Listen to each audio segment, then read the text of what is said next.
그동안은 뇌전증의 질병에 대한 내용들로 주로 방송을 했었죠. 근데 오늘은 의학하고 법이 참 관계가 없긴 한데 저희 의료적인 내용들이 법으로 또 보장이 돼야 되고 지원을 받아야 되는 부분이 있어서 특별히 뇌전증 관리 지원법에 대해서 여러분들하고 좀 소개도 시켜드리고 여러분들의 후원과 또 지원을 요청드리고자 이 방송을 준비했습니다. 오늘 요 내용에 대해서 자세한 내용, 뇌전증 관리 지원법에 대한 아직 법이 확정이 된 건 아니고요. 입법 청원 중인데 여러분 이 내용에 대해서 그동안 많은 국회 활동과 또 입법을 위해서 노력하셨던 대한뇌전증학회 또 한국뇌전증협회에서 활동하시는 교수님과 사무처장님을 모셔서 자세한 내용을 들어보도록 하겠습니다. 뇌전증 관리 및 뇌전증 환자 지원에 관한 법률안에 대해서 그 취지와 그 내용들에 대해서 강의를 듣고 이어서 저희가 필요한 내용들을 논의를 하도록 하겠습니다. 의협신문에서 발표된 겁니다. WHO는 잘 아시죠? 세계보건기구에서 뇌전증 환자를 위한 결의안이 채택이 됐습니다. 그 내용은 뇌전증과 기타 신경질환의 범국가적 지원체제 추진을 위한 결의안입니다.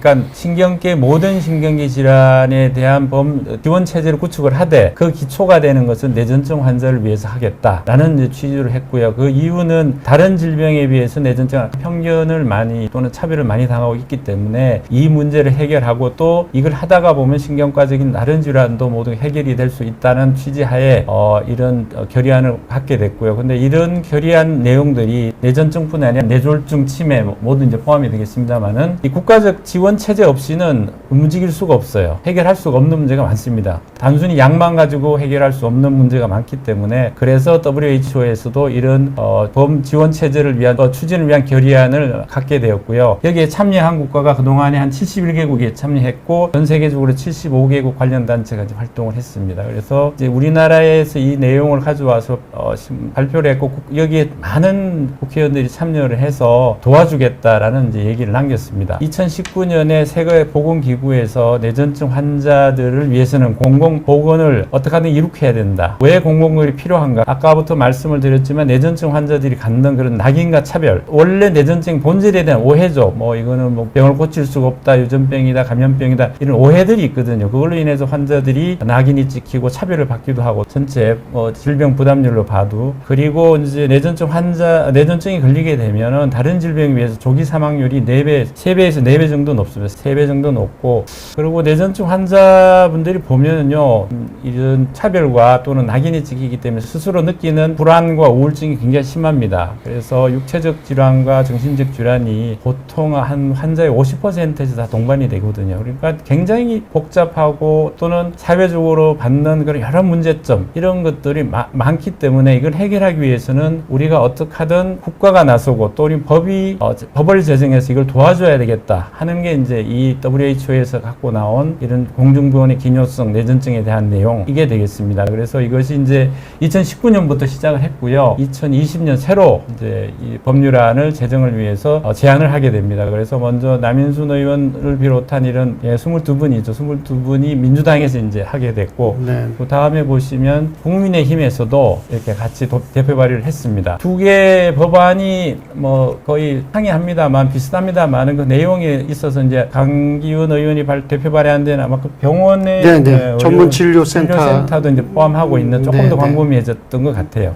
그렇지만 이제 처음에 나왔던 민주당 안을 제가 좀 간추려서 말씀을 드리겠습니다. 그 주요 내용이 4개로 구성이 되어 있습니다. 뇌전증 예방 진료 및 연구 그리고 뇌전증 환자에 대한 보호 지원 인식 개선 차별 방지 이게 가장 중요한 요점입니다. 그러니까 뇌전증 환자는 아까도 쭉 말씀드렸지만 약물 치료도 중요하지만 결국 그분들이 받고 있는 차별과 또는 낙인에 대한 이런 인식 개선이 가장 중요하거든요. 그래서 이거를 위해서 우리가 어떻게 할 것인가, 어떻게 법을 제정할 것인가에 대한 내용을 이제 담고 있습니다. 이 장에 보시면은 이제 뇌전증 관리 종합계획에 보면은 여러 가지 치료에 관한 것들, 전문 인력의 양성은 어떻게 할 건지 또는 통계 정보에 관한 것들 하게 됩니다. 하게 되는데 이를 위해서 국가에서 뇌전증 관리위원회를 두게 되어 있습니다. 법률 안에 다음 보시면은 그래서 이 뇌전증 관리위원회가 구성이 되면 그 위원회를 중심으로 뇌전증 관리 사업을 하게 되는데 그 중에 연구 사업도 하게 되고요. 뇌전증 환자의 등록 사업도 하게 되고 또 지원센터를 설치해서 환자들의 진료와 재활 그리고 여러 가지 국내 신기술이 나오면 이제 가장 우리나라 환자분들한테 먼저 이제 줄 수 있는 그런 기회도 갖게 되겠죠. 그리고 이제 마지막 4장에 가면은 이제 뇌전증 환자들이 차별로 인해서 고용에 어려움이 있는 경우는 도와주게 되고, 또 뇌전증 환자분들이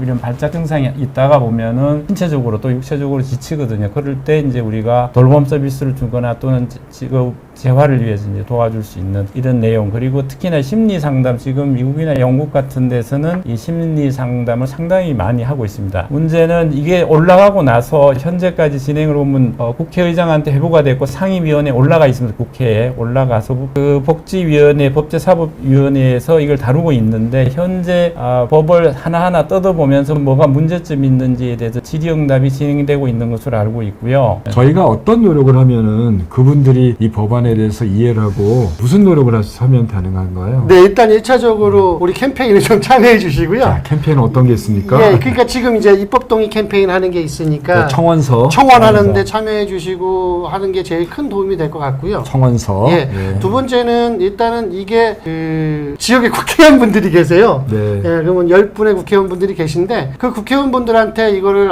좀 편견과 이 차별이 심한 질환이니까 좀 신경을 써주십시오라고, 여기 방송 보시는 중에 혹시 아시는 분이 있거나 그러시면 전화 한 통이라도 해주시면 굉장히 큰 힘이 됩니다. 그게. 복지부에서 이걸 승낙을 했을 때, 지금 아까도 어느 분이 질문을 하셨는데 왜 뇌전증만 하냐, 이제 이게 문제가 되는 겁니다. 왜냐하면 뇌전증만 해주게 되면 다른 질병도 똑같은 이런 법안을 해달라고 요구할 것이고, 이 법안이 하나 통과가 되면 여기에 필요한 예산이 상당히 많이 들어가거든요. 근데 이런 것들 때문에 이제 복지부에서 반대를 하고 있는데, 이제 우리가 필요한 것은 공무원들한테 사실은 그런 질병과 달리 우리가 이 환자분들이 받는 이런 차별 편견을 좀 더 강조하고, 또 우리가 이 뇌전증 이 법안은요, 뇌전증 환자들 이 약물 치료가 주된 목적이 아니에요. 뇌전증에 대한 인식 개선이거든요. 그러니까 차별 편견을 없애기 위한 인식 개선 사업이 주 목적이 되거든요. 그러니까 법 안에 그런 내용들이 다 포함이 돼 있어요. 그래서 뭐 우리가 그냥 인식 개선이 되어서 그냥 모든 사람들이 그래 뇌전증 뭐 그렇지 이해해 이렇게 하면 관계가 없겠지만, 그게 안 되기 때문에 이제 법적인 장치를 마련하고 있는 것이고요. 거기 미국에 있는 뇌전증 협회하고 거기는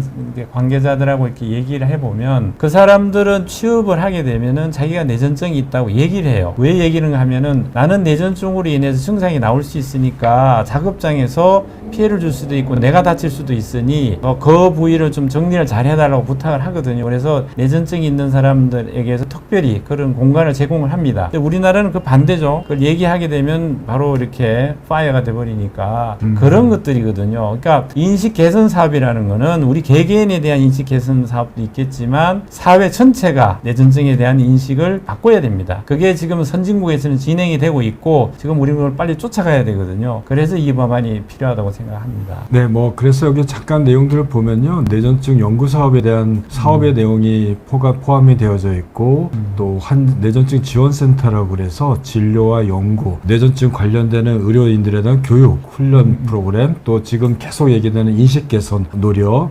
국내 뭐 신의료 기술이나 이런 치료 협력 내용, 그다음에 고용, 직업 재활을 지원, 의료비 지원은 아마 중증 환자를 대상으로 하면 하지 않거나 경제력이 어려운 사람 대상, 심리 상담 지원, 이런 내용이라서 환자들의 진료뿐만 아니라 사회에 잘 적응할 수 있도록 도와주는 프로그램으로 구성되어 있는 내용입니다. 그래서 엄청난 혜택을 받는 것보다는 그 사람들이 사회 활동을 할 수 있도록 하는 것 같아요. 인식 개선을 위해서는 어떤 노력이 필요한가요? 우리가 인식 개선에서 법도 지원이 필요한데, 여기 보시는 방송 일반인들 또는 환자, 보호자, 의료인들이 어떤 노력을 하면 좋을까요? 네. 의학적으로는 사실 어떤 학교나 아까 말씀하셨던 의료 응급 부조도 그렇고 경찰도 그렇고 그런 분들을 대상으로 이제 우리가 계속해서 강의해서 뇌전증이 어떤 질병, 뇌전증의 본질을 알려드려야 되는 거예요. 그러니까 그런 것들의 노력이 지금 우리나라는 전혀 안 돼 있는데 드러내자. 예. 네, 좋습니다. 그걸 다 알려야 되고요. 예. 뭐 예를 들어서 캐나다, 미국 같은 데는 이제 경찰이 자기가 어떤 활동을 하면 연수 점수를 받아야 되잖아요. 연수 점수를 받기 위해서는 뇌전증 교육을 반드시 필수로 받아야 알아야 돼요. 네. 그게 이렇게 내가 무료로 뭐 국가에서 주는 게 아니고 내가 내 돈을 내서 그 교육 과정을 다 이수를 해야 돼요. 두 번째는 또 어떤 게 있을까요?